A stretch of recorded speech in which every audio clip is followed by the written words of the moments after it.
sekarang masuk ke Q&A time.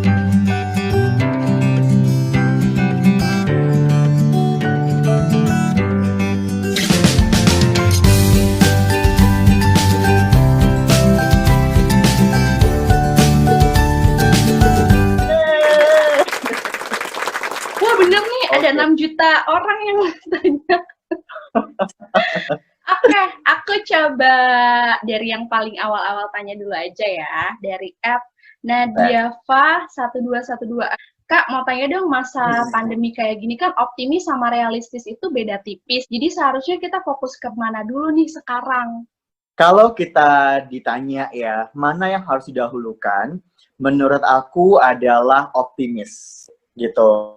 Karena kita, kalau aku percayanya, kita tidak bisa lebih realistis apabila kita tidak optimis gitu. Jadi kan all the things that we did in our life itu kan gimana otak, gimana mindset ya gitu. Nah, kalau misalnya kitanya pesimis, kitanya ragu, kitanya ngeluh terus gitu kan, gimana kita mau realistis gitu. Nah, apa sekarang yang dimaksud realistis? Mungkin ada orang yang mengkategorikan, oh realistis itu adalah bagaimana supaya cari cara besok gue bisa makan. Oke, itu realistis, itu betul gitu. Tapi kalau orang yang realistis, dia tidak hanya memikirkan apa yang akan dia hadapi untuk besok atau lusa, tapi dia akan realistis memikirkan apa yang akan dia lakukan untuk 1-2 tahun ke depan, atau bahkan 10 tahun ke depan, gitu kan. Jadi, optimis dulu supaya kamu bisa realistis dengan lebih baik, gitu. I see. Jadi tahapannya sebenarnya kita tetap harus realistis ya, karena biar nggak halu gitu kan, memikirkan hal yang sebenarnya terlalu jauh dari jangkauan kita. Tapi kalau kita udah punya rasa optimisme itu, ya kita pasti sudah yakin nih sama diri kita sendiri kalau kita bisa melaluinya. Lagi bener nih kayaknya ya. Ya ini kayaknya bisa ikut Putri Indonesia deh tahun depan deh. Aduh, masalahnya kurang tinggi. Ya itu ya, mungkin kalau misalnya Tuhan kasih aku lebih tinggi, aku sombong kayaknya Kak. Jadi aku dikasih, udah deh ya nih kamu 153 cm aja gitu kan, biar tetap humble. Pinter banget ya. Luar biasa. Ini by the way, aku open Q&A juga nggak terbatas ya, maksudnya nggak cuma ngomongin soal masa pandemi, kalau memang mau cari tahu soal Kak Bayu juga boleh, dan kayaknya ada yang kepo nih Kak. Ada dari @ferdiansyah, katanya, apa sih Kak 3 pencapaian terbesar Kak Bayu sampai saat ini? Belum pernah ada yang nanya ini sama aku. Oh ya? Wow. Oke, pencapaian tertinggi ya, so far ya berarti ya. Yes. So far yang bisa aku capai, mungkin yang pertama adalah ketika aku bisa mewakili Indonesia di World Music Contest di Belanda, di Eropa, dan mendapatkan medali perak di sana. Wow. Itu betul-betul rasa nasionalisme bahwa gue tuh Indonesia dan orang Indonesia tuh bisa loh gitu berprestasi di tingkat dunia tuh saat itu aku merasakan itu. Kemudian yang kedua pencapaian tertinggi aku adalah ketika aku mendapatkan juara 1 saat mengikuti lomba Color Guard Contest di Jepang itu tahun 2000. Aku berbicara dengan talent internasional. Amin. Tapi yang ketiga ini agak beda ya nih. Karena kalau yang pertama kedua lebih kepada award hargaan yang bisa semua orang dapatkan. Tapi kalau yang ketiga ini adalah pencapaian tertinggi yang menurut aku sangat personal dan itu hanya bisa dicapai oleh setiap orang kalau dia bisa maintaining diri mereka sendiri. Apa yang tertinggi aku yang ketiga menurut aku adalah bagaimana aku bisa memberikan kontrol terhadap hati, pikiran, dan diri aku sendiri secara lebih bijak dan lebih dewasa setelah aku menemukan core mission of my life. Itu adalah momen dimana aku harus tanya jawab sama diri aku sendiri, tidak ada orang lain yang bisa membantu itu, gitu kan? Dan aku juga harus menjawab pertanyaannya dengan baik, gitu kan? Tentang apa yang mau aku lakukan, apa yang mau aku berikan untuk orang lain, dan apa yang ingin aku capai di hidup ini, gitu kan? Jadi itu sangat penting untuk bisa berdamai dengan diri sendiri, taking control of yourself, and also finding the core mission of your life. Gitu ya nih. Aduh, aku udah kebetulan ditanya ini ya. Tapi ada satu pertanyaan nih sebelum kita ke questions yang lainnya dari aku sendiri ya. Kalau misalnya aku lihat kan di profil Instagram Kak Bayu itu ada founder @devangga.id ya. Itu adalah salah satu bisnis batiknya Kak Bayu kan? Devangga.id itu awalnya memang mau jadi bisnis batik. Tapi akhirnya aku memilih untuk menjadi berbeda. Akhirnya aku bisnis kostum marching band. I see. Tapi nggak tahu kenapa sih kalau misalnya aku lihat fitnya, aduh ketahuan deh kepo ya kan. Kalau misalnya lihat fitnya tuh banyak banget koleksi-koleksi batik, entah itu celana atau baju, dan jujur batik yang aku lihat itu nggak kayak batik kebanyakan gitu. Apa ya, kayak ada yang beda. Memang dari dulu suka dengan batik, atau karena ikut putra-putri batik akhirnya belajar mencintai batik, atau gimana sih jatuh cinta pertamanya sama batik sampai akhirnya konsisten? Bahkan sampai sekarang kalau aku nggak salah ya, itu juga ornamennya batik ya yang dipakai. Iya. Itu mencuri perhatian banget soalnya Kak. Boleh dong kasih tahu gimana sih jatuh cinta pertamanya sama batik? Jadi, Yani, aku tuh dari kecil itu kan memang dekat dengan budaya tradisional. Karena aku dari kecil itu, dari SD, aku udah belajar main kecapi gitu. Ini ada kecapi aku di belakang sini. Iya, itu kelihatan. Nah, jadi kan ketika aku main kecapi, aku ketemu dengan berbagai macam orang yang memang mereka tuh adalah budayawan, seniman gitu kan. Jadi aku cukup dekat dengan hal-hal seperti itu, termasuk batik ya, yang memang salah satu budaya kita. Nah, kemudian kan ketika kita sekolah, itu kan dipaksa ya harus pakai batik, kuliah harus pakai batik. Walaupun dulu belum ngerti batik itu apa sih sebenarnya gitu kan. Ngelihatnya kalau ada kain bermotif ya itu batik gitu kan. Nah, sampai akhirnya aku lihat ada pemilihan putra-putri batik Nusantara tahun 2012, lalu aku join. Disitulah aku dicekokin dengan segala macam pemahaman gitu kan tentang batik, dan akhirnya aku jadinya bisa menilai batik itu jadi satu hal yang berbeda gitu, bahwa itu bukan cuma kain tapi itu adalah filosofi bangsa, adalah esensi, adalah cerita, adalah gaya hidup gitu kan, dan lain sebagainya. Gitu ceritanya. Iya, karena banyak nih anak muda yang masih menganggap bahwa batik itu cuma baju buat kondangan gitu kan ya. Atau misalnya batik kalau di kantor aku tuh yang selalu dipakai tiap hari Jumat doang. Yang gitu-gitu gitu lah. Jadi pakai batik untuk keseharian tuh masih kayak aneh gitu. Padahal banyak juga sekarang yang udah dimodifkan atau yang ya kalau misalnya teman-teman mau kepo masuk aja di ke Instagramnya Kak Bayu Aditama tuh koleksi batiknya juga bagus-bagus. Nanti bisa tanya-tanya kali ya, beli di mana Kak, atau mungkin Kak boleh dong pesan gitu kan. Nanti kalau misalnya laku, jangan lupa ya, ini karena mulut aku loh yang ngomong. Marketing fee ya, marketing fee. I see.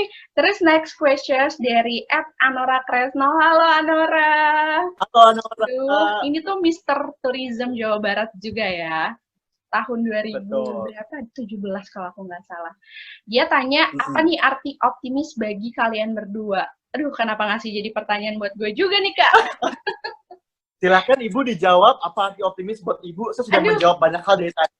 Kalau aku sih sebenarnya singkat ya, optimis itu tahap dimana aku ngerasa yakin sama apa yang aku lakukan gitu. Bahkan biasanya kalau aku sudah bilang aku optimis untuk mencapai ini, ya berarti totalitas yang aku punya tuh sudah lebih dari 100%. Apalagi aku sales ya Kak, aku dipaksa untuk terus optimis mengejar budget ya kan. Betul. Tapi ketika aku pun belum bisa mengucapkan kata optimis, bisa jadi persentase keyakinan aku masih di bawah 100% gitu.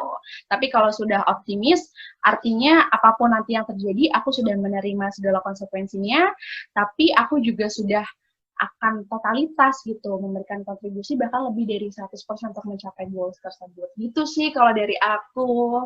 Dari Kak Bayu gimana nih? Kita kasih tepuk tangan dulu. Jawabannya bagus banget. Gemuruh tolong ya. Harusnya yang gemuruh, coba yang gemuruh. Harusnya tadi ini loh, aku jawabnya, terima kasih atas pertanyaannya, akan saya jawab menggunakan bahasa Indonesia. Bukan bahasa kalbu ya, untungnya ya. Titi DJ dong, aku nggak mau kalah saing sih, walaupun kayaknya suara aku ya beda jauh sama Titi DJ. Gitu. Aduh.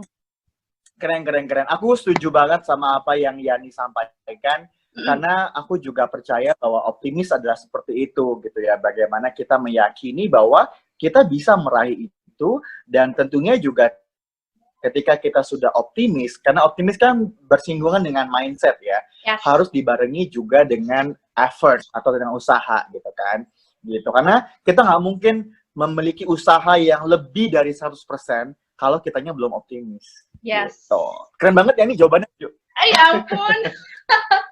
Itu spontan loh, aku beneran baru baca Q&A-nya karena kayaknya dia last minute gitu. Kasih pertanyaannya. Ini terus next question adalah dari @nata_de_coco_. Kak, gimana sih caranya tetap produktif di rumah? Ini sebetulnya dia nggak spesifik sih ngasih tahu, maksudnya produktif dalam artian terus berkarya kah misalnya, atau biar nggak bosen, jenuh, atau gimana gitu ya. Boleh deh Kak kasih insight sedikit gimana cara tetap produktif di rumah untuk @nata_de_coco. Lucu ya namanya. Jadi kalau buat aku pribadi ya, Yani dan teman-teman semua, bagaimana cara aku bisa tetap produktif di rumah adalah dengan yang pertama membuka mata dan membuka pikiran gitu. Karena kita dengan buka mata, buka pikiran, kita bisa lihat sebetulnya ada begitu banyak hal yang bisa kita lakukan supaya kita produktif di rumah. Kamu bisa produktif belajar. Ada begitu banyak akun YouTube, ada akun Instagram, bahkan TikTok gitu ya, yang memberikan edukasi gratis gitu buat kita nih para netizen gitu kan, netizen itu bisa dilakukan. Nggak habis-habis kalau kita belajar dari sosial media. Kemudian yang kedua, kalau bicara masalah produktif pekerjaan gitu kan, kita harus buka mata dan buka pikiran tentang bagaimana caranya kita mengoptimasi apa yang ada pada teknologi gitu. Karena you name it lah, mau lewat Zoom, Google Duo, atau apapun itu gitu kan, kita bisa sekarang kerja remote gitu kan, dari rumah gitu kan. Kita bisa kolaboratif working dari manapun selama ada internet ya. Gitu. Kemudian yang ketiga adalah kalau bicara masalah karya gitu, bisa banget dong di rumah kita syuting kayak kamu sekarang bikin video sama aku talk show, atau teman-teman yang bisa desain grafis, teman-teman yang bisa web design, mereka bisa masuk ke platform-platform seperti website-website yang mempertemukan antara supplier dengan buyer, yang mana itu udah bukan lagi masalah mana Indonesia, mana Jawa Barat, tapi satu dunia. Kita bisa ketemu sama buyer dari Eropa, dari Amerika, jadi klien kita. Ada teman-teman aku yang mereka tuh selama pandemi kayak nggak kerasa aja, karena mereka tetap dapat job-job ngedesain dari klien mereka di Amerika, di Eropa, dan segala macamnya. Gitu. Jadi seperti itu. Atau kita juga bisa produktif berinvestasi ya nih. Kalau kita nggak punya uang buat investasi yang memang harus beli sesuatu gitu kan, ya udah, investasinya apa? Investasi ilmu, investasi relasi, investasi berbuat baik sama orang, investasi membantu orang dengan tenaga, dengan waktu. Kita nggak pernah tahu siapa yang akan ada di bawah atau di atas kita di kemudian hari. Tapi yang pasti, relasi bisa selalu menjadi kunci dan strategi agar kita menjadi sukses dan bahagia. Wow, keren. Seingatku ya, temen yang komen ini, @nata_de_coco adalah temanku yang masih kuliah. Jadi benar tadi banyak banget seminar-seminar online kan di masa pandemi ini. Jadi better atau nggak ada salahnya juga kita ikutin karena banyak banget juga yang free dan mereka kayak provide e-sertifikat juga.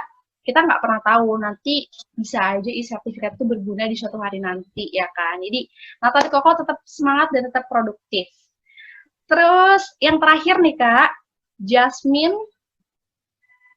siapa ini? Jasmine Santoso ya. Kak, gimana sih caranya menghadapi orang yang sering membuli kita? Ini agak out of context, tapi nggak apa-apa kali ya, kita kasih sedikit insight atau semangat. Gimana nih Kak untuk Jasmine? Gimana sih cara menghadapi orang yang selalu membuli kita? Aneh ya, 2020 kok masih zaman bully-bulian. Oke. Jasmine, ini aku berbicara spesial untuk Jasmine dan juga teman-teman di luar sana yang mungkin merasa mendapatkan ketidaknyamanan dari perilaku orang-orang di sekitarnya.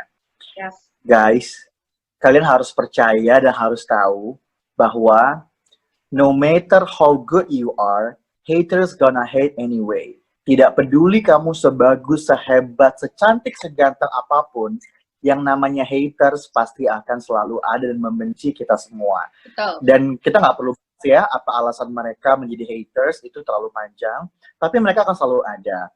Sekarang bagaimana cara kita menyikapi mereka? Kita punya pilihan. Apakah kita akan menanggapi mereka atau kita akan membuktikan sesuatu pada mereka? Kalau misalnya kita menanggapi para haters, yang sebetulnya mereka tuh nggak gitu kenal sama kita. Mereka nggak tahu dapur kita, kehidupan kita tuh kayak apa. Artinya, kapasitas mereka itu berbeda sama kita, gitu ya. Aku selalu punya prinsip bahwa I don't want to argue with an idiot. Aku tidak mau berargumen dengan orang-orang yang menurut aku tidak perlu diajak berargumentasi. Seperti para haters misalnya. Karena percuma akan mental-mental juga, gitu. Jadi, aku tidak memilih untuk menanggapi mereka, tapi aku memilih untuk membuktikan sesuatu. Jadi, kita buktikan bahwa kita terlepas dari segala macam apa yang mereka katakan, kita bisa berkarya, berprestasi, kita bisa membuat orang lain bahagia, dan yang terpenting, kita bisa membawa perubahan positif untuk lingkungan sekitar kita. Gitu aja. Gitu. Oke deh, ada terakhir ya Kak, sebelum kita tutup obrolan kita hari ini, ada fast question. Nggak banyak sih, cuma 5 aja. Oke. Tapi kudu dijawab dengan cepat ya, tolong dicatat dengan cepat. Tapi sebentar ya, karena loading. Oke. Aduh, bentar. Aku deg-degan. Enggak, ini biasa aja sebenarnya. Tolong jangan susah-susah ya, pertanyaannya udah lama nggak sekolah nih. Enggak dong, first questions ya. Yang pertama adalah, aku nggak usah nyebut yang pertama ya, tapi langsung aja ya. MC atau bisnis? Bisnis. Kemeja atau batik? Batik. Minyak rambut atau parfum? Parfum. Ilmu atau pengalaman? Aduh, ini dua-duanya susah. Boleh nggak pilih 3 detik lagi. pengalaman yang akhirnya menjadi ilmu? Harus pilih satu. Pengalaman dulu ya berarti ya. Ilmu. Ilmu. Oke. Dijauhin atau ngejauh? Dijauhin, karena aku nggak mau berbuat jahat sama orang. Si anak banyak atau cucu banyak? Waduh, anak banyak deh. Baju ketat atau celana ketat? Oh my god, kenapa susah banget sih pertanyaannya? Aduh.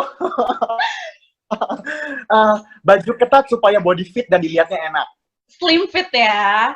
Ya, slim fit. Pantai atau hutan? Pantai. Indonesia atau negara-negara Eropa? Indonesia sudah jelas. Yeay! Yeay! Dengan Kak Bayu Aditama. Thank you banget Kak Bayu. Terakhir sebelum kita tutup, dari tadi terakhir mulu tapi nggak ditutup-tutup ya. Tapi boleh dong nggak kasih tips atau semangat buat teman-teman di luar sana supaya tetap optimis kejar mimpi mereka di masa pandemi ini, atau mungkin punya quotes khusus gitu kan, biar yang kemarin-kemarin ngeluh tuh kayak udah deh jangan ngeluh lagi, hempaskan aja. Boleh dong Kak? Oke. So, buat semua teman-teman yang menyaksikan YouTube-nya Yani dan juga mendengarkan via podcast, saya Bayu Aditama ingin memberikan sebuah sharing untuk teman-teman semua bahwa kita harus ingat bahwa hidup ini akan selalu penuh dengan tantangan. Tapi kita selalu punya pilihan apakah kita mau menyerah atau mau kalah. Apabila kita memilih untuk kalah, maka kita tidak akan pernah bisa berkembang.